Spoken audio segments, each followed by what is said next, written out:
Fala, gente, aqui é a Nana do Laboratório da Nana. E hoje, na nossa jornada juntos, nós vamos ouvir os capítulos 3, 4 e 5 de 1 Pedro. E depois eu vou compartilhar uma reflexão com vocês. Vamos lá?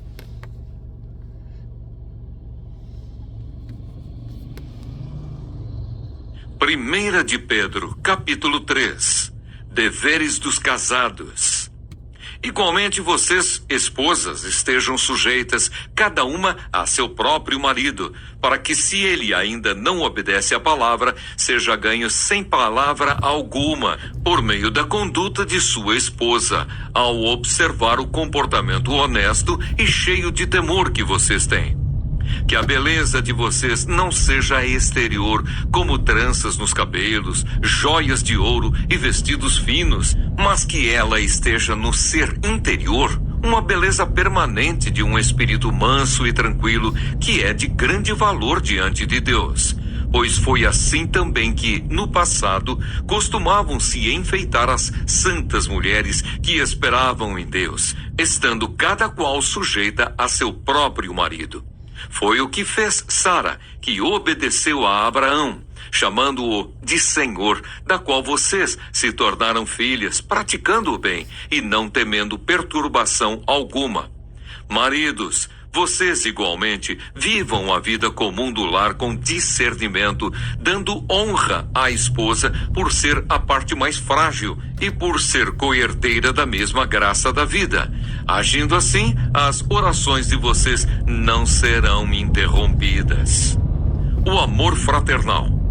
Finalmente, tenham todos o mesmo modo de pensar, sejam compassivos, fraternalmente amigos, misericordiosos, humildes.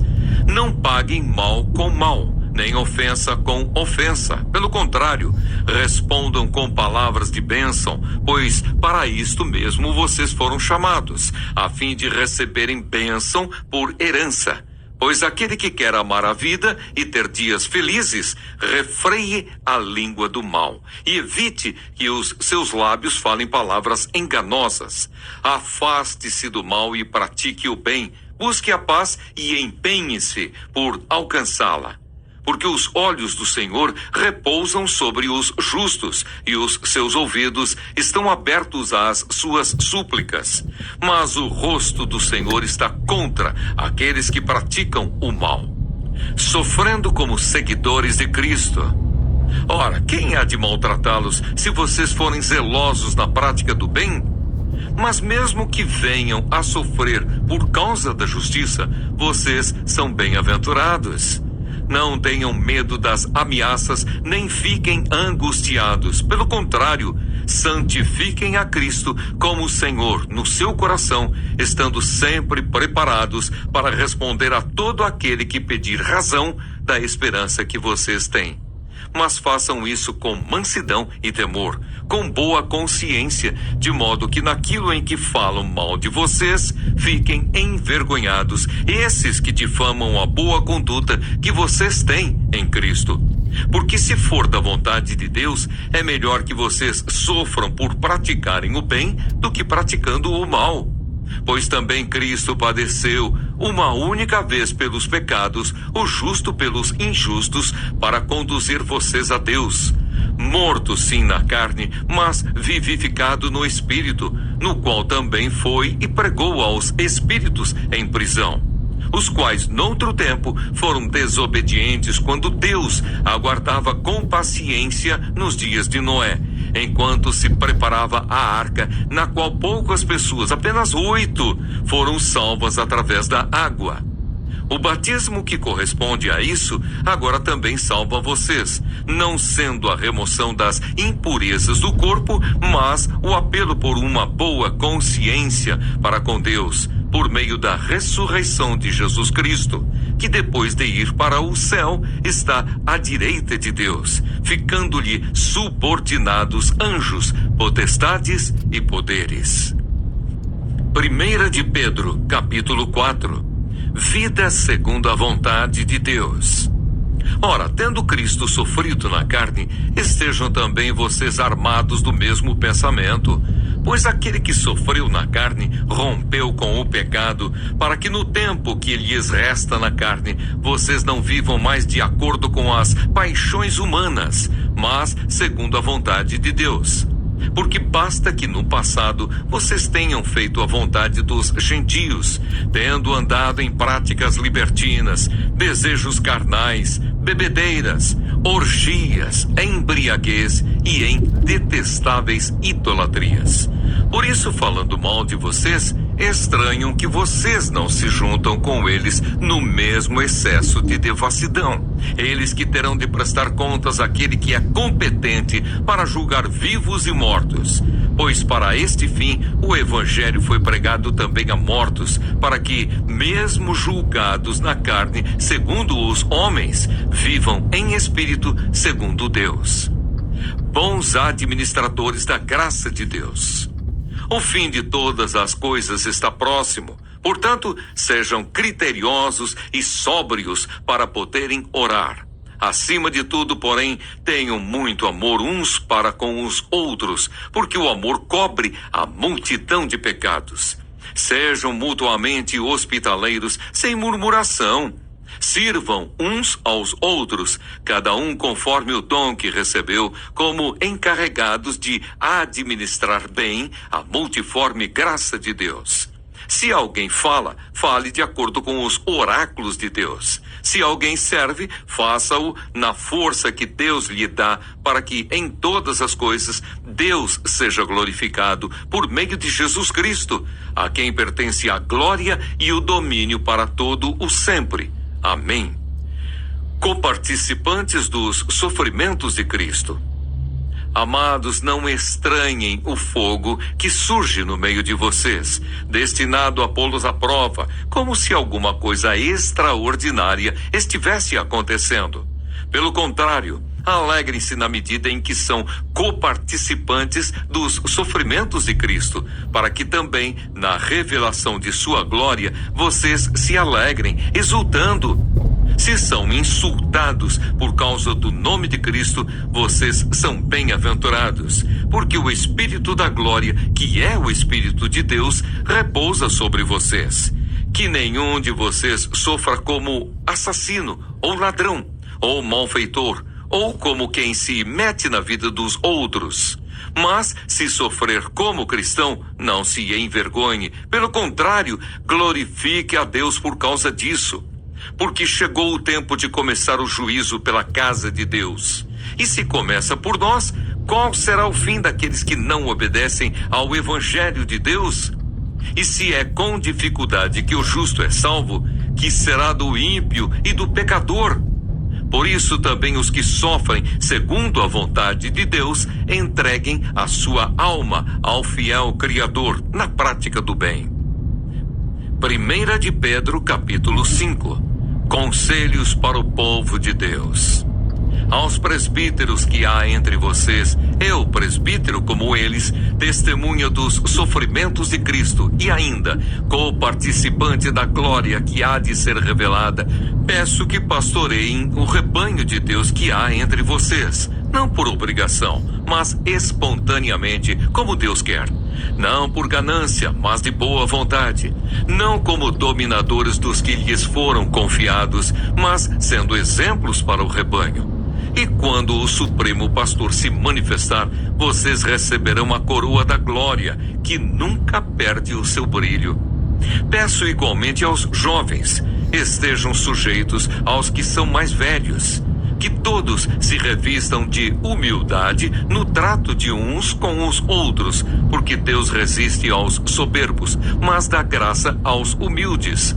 Portanto, humilhem-se debaixo da poderosa mão de Deus, para que Ele, em tempo oportuno, os exalte. Lancem sobre Ele todas as suas ansiedades, porque Ele cuida de vocês. Sejam sóbrios e vigilantes. O inimigo de vocês, o diabo, anda em derredor como leão que ruge, procurando alguém para devorar. Resistam-lhe, firmes na fé, certos de que os irmãos de vocês, espalhados pelo mundo, estão passando por sofrimentos iguais aos de vocês. E o Deus de toda a graça, que em Cristo os chamou à sua eterna glória, depois de vocês terem sofrido por um pouco, Ele mesmo irá aperfeiçoar, firmar, fortificar e fundamentar vocês. A Ele seja o domínio para sempre. Amém. Saudações. Por meio de Silvano, que considero um irmão fiel, escrevo para vocês de forma resumida, exortando e testemunhando que esta é a genuína graça de Deus. Continuem firmes nessa graça. Aquela que se encontra na Babilônia, também eleita, manda saudações. E o mesmo faz o meu filho Marcos. Saúdem uns aos outros com um beijo fraterno. Bênção. Paz a todos vocês que estão em Cristo. Bom dia, gente! Hoje vamos refletir sobre os capítulos 3, 4 e 5 de 1 Pedro, que falam sobre comportamento cristão, sofrimento com propósito e a humildade necessária para perseverarmos no Senhor. 1 Pedro capítulo 3. Pedro orienta sobre relacionamentos, especialmente dentro do lar, destacando a importância da mansidão, do respeito e de um espírito amável. Ele também nos lembra que fomos chamados para abençoar, mesmo quando somos contrariados, e afirma que, se sofrermos por fazer o bem, somos bem-aventurados, pois Cristo também sofreu pelos injustos para nos conduzir a Deus.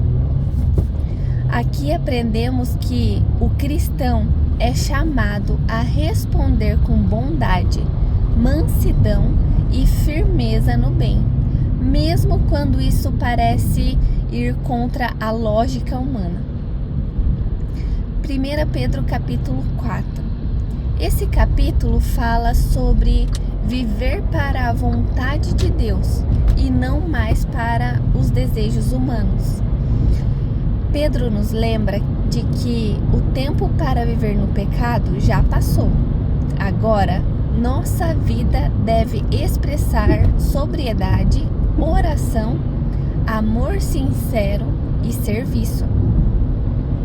Ele também fala sobre os sofrimentos por causa de Cristo, dizendo: se alguém sofre como cristão, não se envergonhe, mas glorifique a Deus.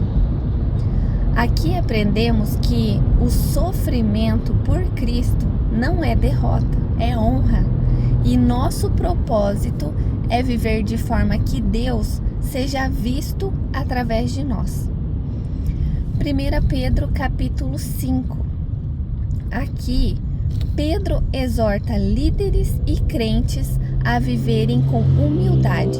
Ele nos lembra de lançar sobre Deus toda a nossa ansiedade, porque Ele cuida de nós. Também alerta sobre o inimigo que ruge como leão, buscando a quem devorar, e nos chama a resistir firmes na fé.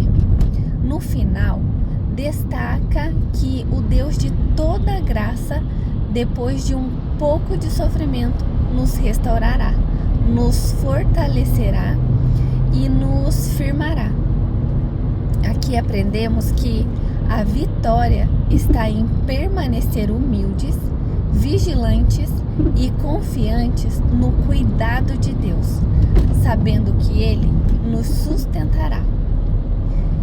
Refletindo sobre esses textos, 1 Pedro 3 nos ensina a viver com mansidão, respeito e bondade, mesmo em meio às injustiças. 1 Pedro 4 nos desafia a viver para Deus, mantendo amor, serviço e coragem diante das provações.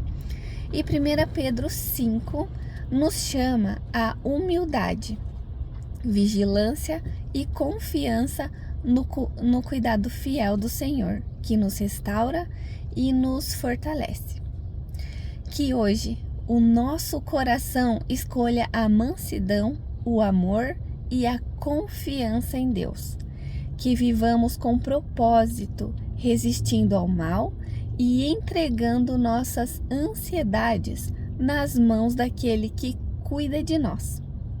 O Deus de toda a graça nos firmará e fortalecerá. Que vocês tenham um ótimo dia.